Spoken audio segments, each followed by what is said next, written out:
this mess, I'm here for it. Make testimony from tests, Lord, I'm here for it. Wanna change my whole life, Lord, I'm here for it. Make me boldly rep Christ, Lord, I'm here for it. Say you want me all in, Lord, I'm here for it. Be my brother. Welcome to episode 7 of Royalhood. I almost got the numbers mixed up, but yes, 7. I am your host, Ludo Fresh, and I'm not doing this alone. I am joined by... Welcome to the Royalhood. I am Kase. Good to see you again. Please subscribe and do the thing, Do the thing. Do the right thing. Let's get into this. So today's episode, we're going to be talking about influencers. Talking about you. Well, I guess we're talking about people of influence. And before we even talk about it, we're talking influencers, but also celebrities, right? Yeah. Let's get into the definition Before we chop it up. Let's do what everyone does, even in university. Google. And ChatGPT. And ChatGPT. This probably is ChatGPT. We don't know, but we'll figure it out. So, influencer. Individuals with a strong online presence known for expertise in specific niches. Okay. So I think specific niches, they would mean like comedy, skits, movie review, product review. Yeah. Then celebrity, famous individuals from entertainment, sports, or politics. These are your Nicolas Cage, your Van Dammes, your Ludos. Although she denies she's not a celebrity. To me, she's a celebrity. So you have it. It's not about it's not about in your heart. Okay. Yeah. So then now let's define influence. Yeah. Before I bring it back to you. Influence, the capacity to affect someone's character, development, or behavior, positively or negatively. Run that back. Emphasis on the points. The capacity to affect someone's character, development, or behavior, positively or negatively. So, based off this definition, there are people who are wielding this power.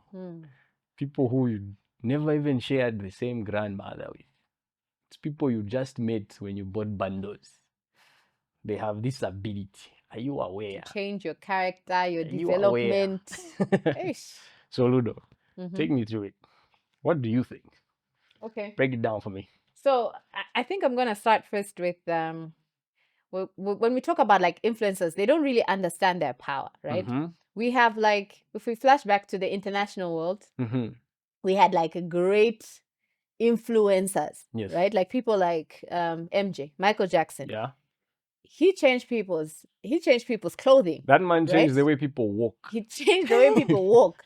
I learned to moonwalk as a kid because that just looked like the coolest thing ever. We had those jackets, there was just that glove. Yeah, and I don't know if we ever have had a celebrity that had that level of influence because it was like young, old, everyone was like gravitating towards him. True, right? true, very true. So when you talk about like character development and what's the third one? Is it character development? Character development. Let me pick that up. I want to actively be thinking of these as I'm thinking about influencers. Behavior. And behavior. Okay. So those guys, I go way back. My love for hip hop is going to make me talk about hip hop. Please, things that hip hop heads will gravitate towards, right? NWA, which stands for Niggas with Attitude. Now, these guys revolutionized hip hop, right? Yeah. Also, those who see Ice Cube and see him as a, nice mellow, that's family a scary movie, man. Family movie, guys. Yeah, that's family movie. He wrote some of those lyrics. That man is scary. That was a scary man, right? So Dr. Dre, Ice Cube, the late Eazy-E, they were in this hip hop group. What confused me when I was watching the movie of their life, right? When they did songs that were like "Doo," the police, was watching how much these guys were obviously hurt and there was racism going on, and they were able to transfer that anger. Even if you had never experienced racism, even if I never knew what it's like, how bad to be a black person in America. In America, I felt it, right? So you can debate whether you think they were great or not, but these people reached an extent where that music they were pushing out made them face bans. Yes. They had police pressure. They had places that they couldn't go to anymore. There were concert shutdowns because they claimed that they were inciting hate, right? But I mean, on which side of the coin is it? Because there's also the hate that's being caused by the actual racism they were talking about. Yeah. But obviously there's the anger they were transferring. But what I think is profound is just watching that power. Yes. The fact that you can transmit the emotion you are feeling through wires that cannot be seen, all the way Compton, America, Eazy-E says something through a mic, and that electricity travels. First, it starts up here, that electricity, it travels. He says something he believes in, or something maybe he doesn't, but let's say he believes in it. He says it, and it reaches here, Africa, where there is Ludo, and it sparks something in her. It changes the way she talks to authority. It makes her question whether is she being assertive enough? Is how she's being treated right? Like, being aware of that as Eazy-E, firstly, as Eazy-E, being aware of that, for me, matters a lot. And my question is, do you, Ludo, as someone who's in these circles with major influencers, major celebrities, I'm pretty sure you've mingled with international acts, local acts, upcomers, established people, people that legacy is just what's keeping them relevant. You've interacted with these people. Do you really feel the influence they're exerting upon me as just a consumer and everyone else that is like me or younger? Do you feel we should hold them accountable basically for the things they are pushing? Like, if it's music, the music they are making, do you think I should question that? If it's movies, what they choose to be in, if it's the products they are going to sell me, whether on the internet or on a YouTube skit or a Facebook skit or a TikTok reel, should I invest my behavior, my development, my character in that? Should I allow me to check myself? Can I believe this? So I think the first thing that I would like, your question, right? I want to answer it, but using a story of something that happened online, right? So this is a local story. Someone was talking about, we were having a conversation back and forth, because there's this thing that a lot of musicians do where they say, my music is just for entertainment. Yes. My music is just for vibes. First of all, nothing is just for entertainment, right? Yeah. I think we have to start understanding there's a ripple effect. So I'm selling vibes, I'm selling joy, I'm selling drugs, I'm selling sex, I'm selling a loose like sex life. I'm selling something. You're selling something, right? And definitely. That something I'm selling is in the content that I'm selling, right? So he was saying, because people were talking about, you know how it's I can't even remember what the song is about. No, I wouldn't even say it because then it would be kind of obvious who I'm talking about. But he was just basically, you know, the way you sell, like, let's give an example of how most music will be like, let's just sell a loose life, or let's just sleep around, right? Now, this is the song you're listening to. This is the song you're singing over and over. I love the person who said the chorus is a hook because it's hooking you. Yeah. This is something you're chanting over and over. And then he says, I'm just here for vibes. And then we were like, hold up. What do you mean? And then the question there lies in, do you even believe what you're selling? Yeah. And if you don't believe what you're selling, tell us. Why are you selling it to me? Thank you. And why should I believe? Thank you. Right? Yeah. So the question then lies in, let's bring it local. Do our local influencers understand the impact of influence? Do you take into consideration the fact that you have, let's say, 250,000 people following you? That's a number of people who willingly chose. Like, I don't even think my numbers are that high. But every time I look and I'm like, yo, there's over 20,000 people who hit follow by their own choice on my page. Yeah. What does that mean when I'm speaking to them? Exactly. How do you feel when you have 500,000, 1 million, you know, people you're talking to? And do you think that, personally, like, do you feel like our influencers have taken that into consideration? I don't think they have. Like, locally in Zambia, I feel like on the consumer side, I'm not on their side. I've never interacted with these people. Like, you are the only influencer I feel like I know at that level. But these others, I see them on the phones, on the computers and stuff like that. I don't think they are putting that mindset behind the content they're throwing out.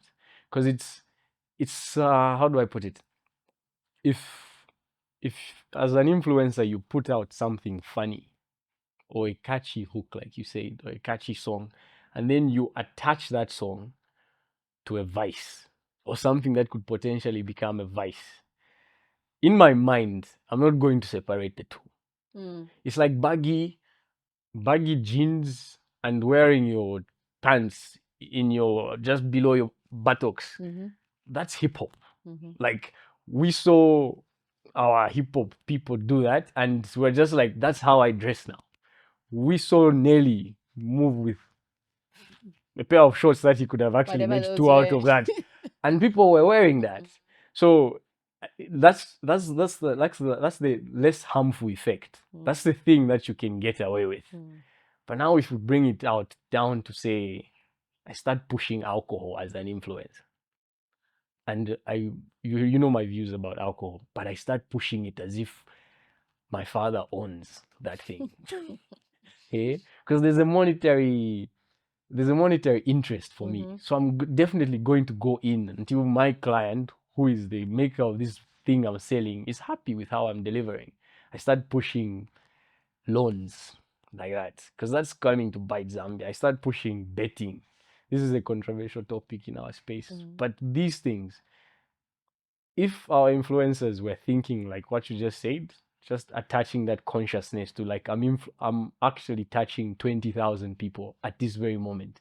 If they thought like that, I think they would pause a little, because the consequences are dire. I'll share a story I just heard recently, preparing for this. There was a certain pastor, preacher man, can't remember where exactly, but this man owns a church with, say, 10,000 members, for example. I can't remember the exact specifics, but 10,000 members. Then he joins a networking thing. I don't know if they're called platforms or if they're called investments. He joins one of those things. Tell me if it won't take 2 Sundays for that man to be member, top tier member. Just 2 Sundays. And he's recruiting people into what is effectively a Ponzi scheme. Like, people are going to go into debt off that one decision he's made.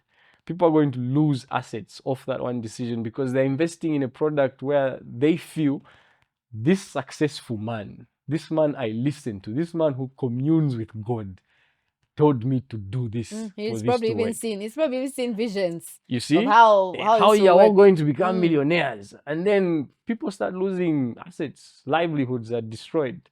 Just imagine, for example, this is just for example, disclaimer, I'm not saying this is going to happen. Imagine Mark Zuckerberg did an ad for a betting company. What do you think happens to all his Facebook users? To all those Mark Zuckerberg wannabes? They're all going to sell whatever they own to start doing what they think Mark Zuckerberg does. So I feel like if Mark Zuckerberg ever did that, he needs to come out and say, I don't gamble. This is how I make my money. As in, you feel if influencers don't do what they're saying, they should say, but I don't do it personally. They should own it. Just the way abuse of alcohol is dangerous. It's written right there in the label. And they say there's a disclaimer. That's the way cigarettes. In fact, in some European countries, I know for a fact in Russia, the way they sell cigarette packs, they're branded with organs that are disfigured.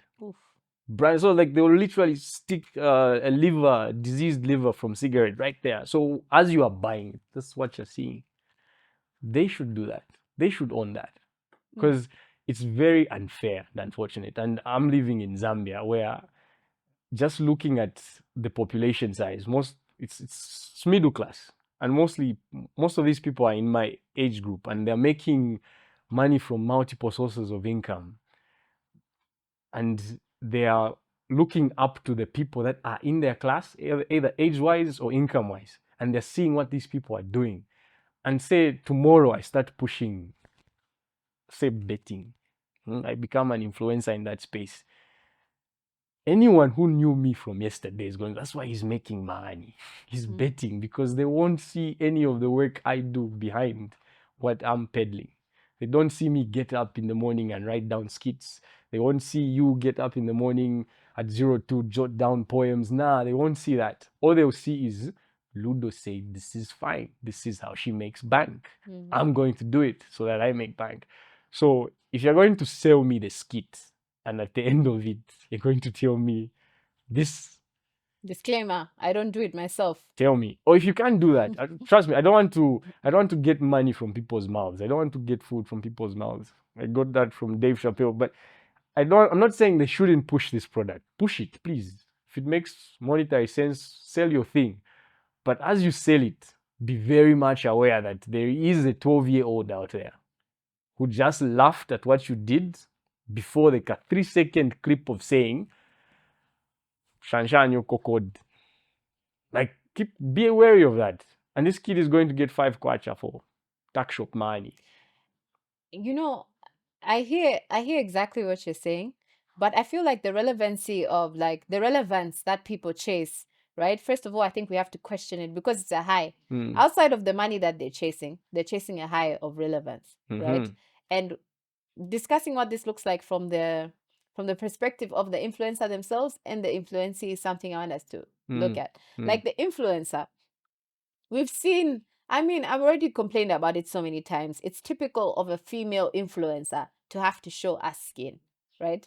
And whichever field you're in, I don't even think it matters. Ultimately, it comes down to people saying, as a female, you have to sell sex. What was interesting for me watching an international artist like MC Lyte, she spoke about the time she was like, oh, and even the image, if that's the image they attached, if that's really how she dressed up, it wasn't so excessive. It was just like she's wearing this half top, you know, as they would call them, where your tummy's out. Yeah. And in some cultures, that's even just the normal way they dress up. And they told her, yo, what are you doing? You don't have to be sexy. Like you've won them already. You don't have to be sexy. So she wanted she started doing this after she had already gained after she had gained she's been known. But she thinks, she looks around and she thinks, oh, so people sell sex here. Yeah, sex sells. So I want to sell it, right? Yeah. But also on the flip side, I was like, oh, this was America, and the manager was like, no, you don't have to do this. I was shocked. I was That's like, this is a impressive thing. for that Very to happen impressive. in America. But also once you hit autopilot, like I feel there's an autopilot where now as an artist,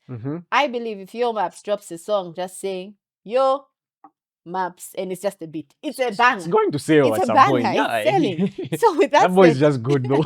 when you're when you're in autopilot, why not say, okay, I have the numbers. Maybe the same way the numbers are increasing, the material covering my legs can increase. No, let's see how this song sells if I'm just a good artist. That's period. Yeah, that's something they should do and they should look at. And I agree. Like because if you look at a female artist perform, they're almost in their bikini. Look at a male artist perform. Like Jay-Z will wear the baggiest jeans and the team boots and the long tee. So he will cover up. And they're like Jay-Z and the female rapper will probably be selling the same content. They're both rappers. It's lyrics they're selling. So I get the bias in that we want to address women for them to be influencers that we can count on. And that needs to change. And the change needs to come like in MC Lyte's case, from the manager. Even her, she should know that she's good enough for people to just take her as she is. She doesn't need to adapt like that. Also, I hear you. I also feel like you're kind like slowly, the more you do it, you're buying into the stereotype of how toxic people think the entertainment industry should be. It's like you keep going downhill because someone will start singing just fine, they'll get the numbers, and then one thing will change. Slowly, the conversations they're having are different. Slowly, the clothes you're showing are falling off. And it's like, why are you showing us that the integrity of what you're doing has to keep going down? And so they start out well, and then it just keeps. It's the perfect example. The example I give, because in high school, big fan of Angelina Jolie. Me, still now, like I like that woman. And people would always tell me to say, the girl you like is always undressing in movies. She's always naked. She's always it's like, nah. She's a great actress too, and yes, that happens. But that happens to all female acts. No. Then Rihanna comes out. And she's doing Pon the Replay, and I'm telling people, even Rihanna will undress, and they're like, she won't. Like, and she looked like she never would. I have she looked so innocent. I have people from back in 2005. People in 2005. I would go and tell her, what did I tell you about Rihanna? And they'll back this up. I'll tell her, Pon the Replay, she will undress, and she came out, boobs and all. But now if you hear some of the interviews, I don't know if it's true, but I read somewhere on the internet, she regrets doing that. Like she regrets changing like that. But the industry she's in will push her in that way. But that is going to happen on the influencer side. But it shows power. Mm-hmm. If the influencer can stand up and say, I'm a rapper, I can sell what I'm selling without getting naked. Like, I'm a rapper, I can sell what I'm selling without insulting, without promoting gun violence, without promoting violence against women, violence against other men, without promoting hate. Mm-hmm. Like, I can be a force of change, just like NWA. They were a force of change in their own civil rights bubble. So debatable, because they also had they also undermined their power to give, to transmit anger. So they cannot be entirely complete, which will bring me back to what I want to say about I'll swing back around. So the point I want to bring across is the influence, because they're influencing. Even just them standing up saying, I'm not going to do this. Like, I will not sell this product because I do not believe in this. And the effects, I will get the money, yes, but the effects I will allow to continue. You're not even the cause, mind you. Like, an influencer selling alcohol is not the cause of why there's alcohol abuse, but they are fanning the flames. Whether they like it or not, they are fanning the flames. I wanted to make a point on what you were saying about like the power of the influencer from the standpoint of, before the influencer is able to actually decide that this is what I'm doing, I think that they should establish who they are. Yes. That's something that should happen beforehand, right? I always used to joke to say, what I can do for money, I can do for nothing. So if you ever see me doing something, please don't say they gave her coin, they convinced her to do this. No. That's just who I was. And I did it, but thank goodness I actually got money for it.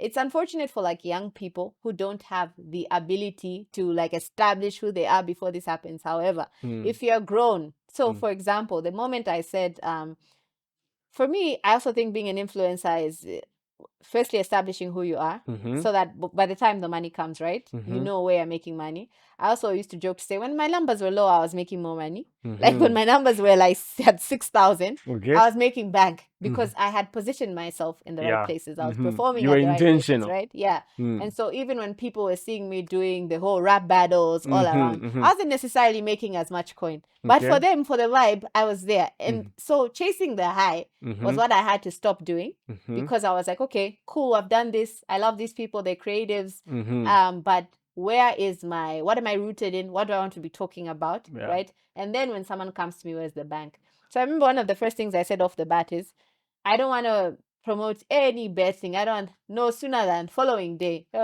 inbox. They came, eh? How you doing? I don't want this betting company. And I'm like, yeah. And I was broke that day. I was really broke. And I wouldn't blame you. Should have gotten that money. I just decided yesterday, okay, cool, this is what I'm not going to do. But then I started moving in the direction where I want to, right?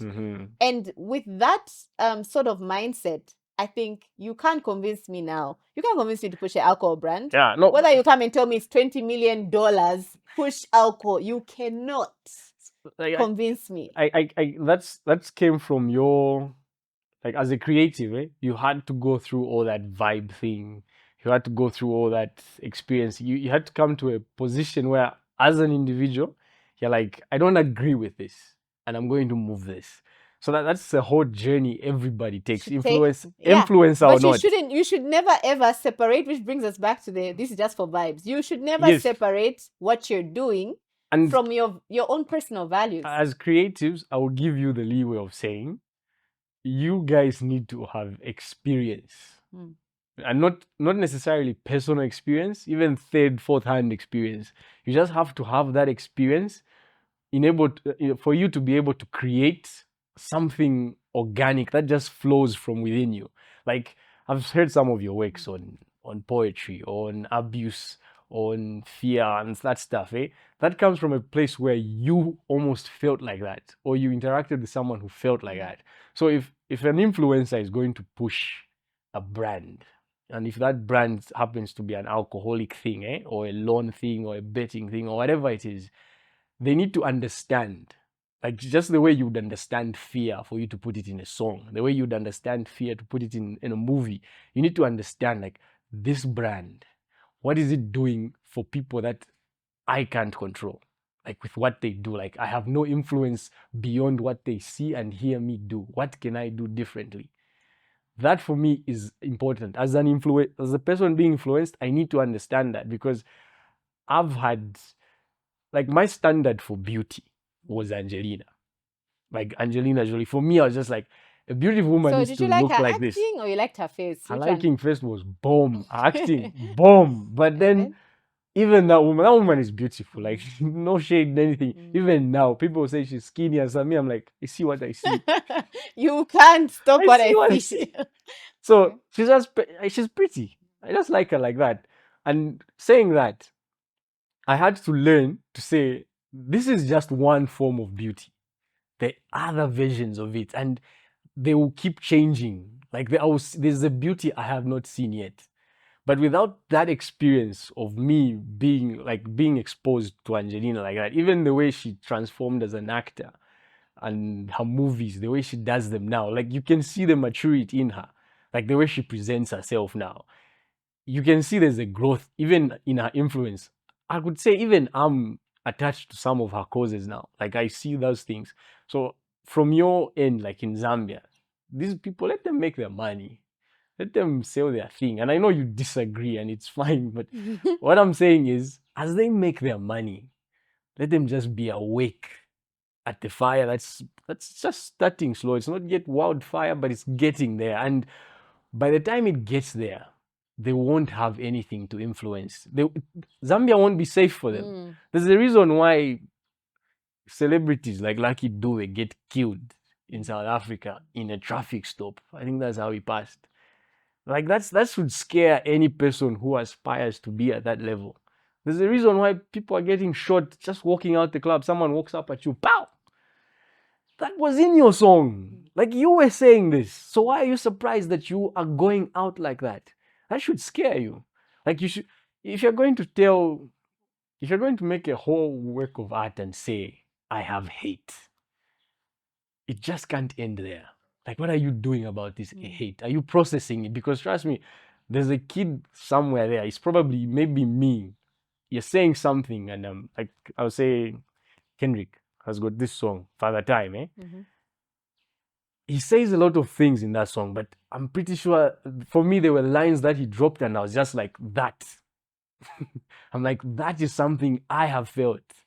And if you trace back his work, you can come forward and say, this man is changing. Like, he is changing. He's not what he was. So if today I make a skit and I push alcohol at the end of the skit, I need to see something down the road. As someone consuming your content, I want to see something that is going to tell me, is there another alternative? Or is this it? Yeah, and is this something you believe in? So yeah, like even on your point, right? What I wanted to ask is like, do these people actually actively think of, okay, this is my agenda, this is what I've decided to do. So after I've made this song about, cheat, they were this much more people cheating on their spouses, having unprotected sex and like spreading diseases. Like, do you actually think there is an end goal? And how much impact have I had? I want to wrap up with me explaining the effects of the responsibility of the influencer, and I want you to also explain this responsibility of the one being influenced, right? And for me, I think the responsibility of the influencer is, firstly, don't act like you don't know what you're influencing, right? There is power, especially if you're looking at your numbers. If you don't look at your numbers and see maybe, I don't know, 100K, 200K, 300K, and don't see power, and you're not humbled by the fact that all these people want to see what you're saying. If you don't realize that you have the power to influence, shift people from one habit to the next, that character, how they develop as human beings, then that's crazy. Also, the craving of like our artists just all have like our artists, our celebrities, to all have like one direction, right? Where we don't have enough people who like sit down and give you positive content, and they're not buzzing. Like for you to be of relevance, you have to be cussing someone out, causing dramatic influence, controversial. You have to be, you sometimes even don't believe it. You see one artist going at the other and you're like, one social media influencer going at the other and you're like, these guys probably sat down and agreed to do this for numbers. Because they know once I hook you, that's it, right? But as you're doing what you're doing, if you're going to say that this is what I'm doing, what's the impact? What you're selling, would you be happy if your daughter is consuming that product? Yes. Would you be happy if your daughter is singing the music of the artists you promote, is going after the products that you're promoting, or your son, or whoever it is? You know, the responsibility of the influencer is to be responsible with how you're influencing. And for me, that's about it. And I hope they take you up on that. Like, I really hope they do, because they are shaping the minds of their tomorrow. Not even of tomorrow, of the tomorrow where there will be the 50-year-old men, women, the 80-year-old men, women. The people they are pushing now, those are the people that they will expect to open doors for them, move from the seat. So thank your future self. We're coming. So let me wrap up. How I want to wrap it up on the side of the piece on being influenced. I want to first quote one of my favorite rappers of all time, Eminem. A song, Sing for the Moment, So he says, they say music can alter moods and talk to you. Well, can it load a gun up for you and cock it too? Well, if it can, then the next time you assault a dude, just tell the judge it was my fault and I'll get sued. So in this, he's basically saying, you can't hold me accountable for your delinquency. Like, it's not my fault. Like, if things are going bad in your life, it's not me. And I'm bringing it here because as much as these influencers are pushing some of these products and some of these lifestyles, I'm not saying they should stop entirely. I'm just saying they need to be human about their experience with that product. If it's something they don't believe in and money is the motivation behind it, they need to own it. And as the one who's ingesting their product, as the one being influenced, I will be aware of this and I will mitigate my intake of what they feed me. Immediately the skit is done, I cut. I will listen to clean poetry, clean lyrics. I will not take in, because I know this person doesn't even curse in their own house, but they gave me 12 songs of them saying this word 1,000 times. So why am I going to play this in my car with my children? Like, if they're not exposing their own children to this, why am I exposing mine? If they're not exposing their own mind to what their other contemporaries are feeding, why am I feeding my mind what they are feeding me? So as someone being influenced, I feel like you need to be very self-aware of what you give yourself, and you need to control how much of what you take in, because you will eventually become that.